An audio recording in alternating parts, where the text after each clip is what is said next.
I think it's from the age of like 16, I just suffered a lot of trauma until I was 40, literally, violence and death and people dying and fucking cancer and alcoholism and addiction and just, and I got very good at just laughing and smiling and let's do another joke. Yeah. Let's keep going. It'll be fine, and you kind of get good at pushing it down and ignoring it, not realizing that it doesn't, for me, it didn't go away, it just built up and built up and built up. And then, it got to a point a few years ago. It's like, I don't think I can live like this anymore as a human. It just felt like I'd been through so much that there was no, I just felt there wasn't, a human shouldn't suffer that much. Yeah. So I decided to do something about it, and that was, I never realized I had ADHD until 3 years ago, ADD.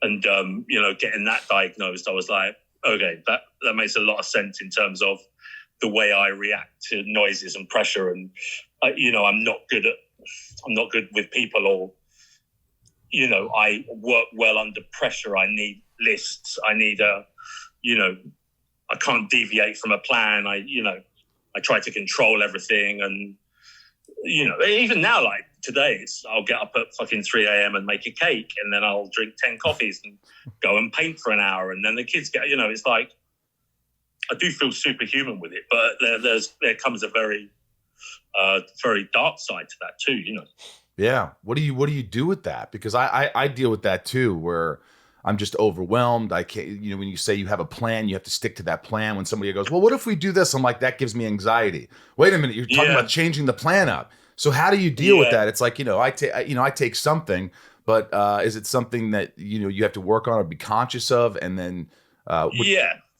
Yeah. I mean, look, this is all part of my issue in terms of, there's an element there of control that I need to feel safe,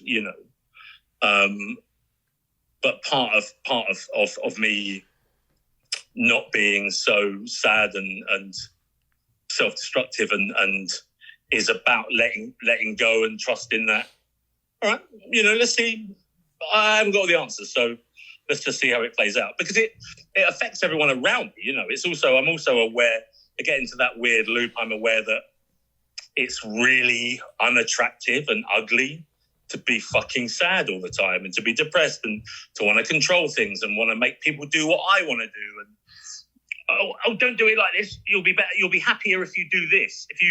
If you listen to what I say, you'll be happy, and then I'll be happy. It's tiring for people. It's exhausting. For my partner, for my lady, it cost me a marriage, and I become very aware that it's really fucking ugly and it's really hard to live with. And then that, of course, triggers off, why are you with me? Why are you, and that's when, as someone who has depression and other bits and pieces going on upstairs, it's you then start to trigger yourself, and that's when you can really fuck yourself up. Yeah.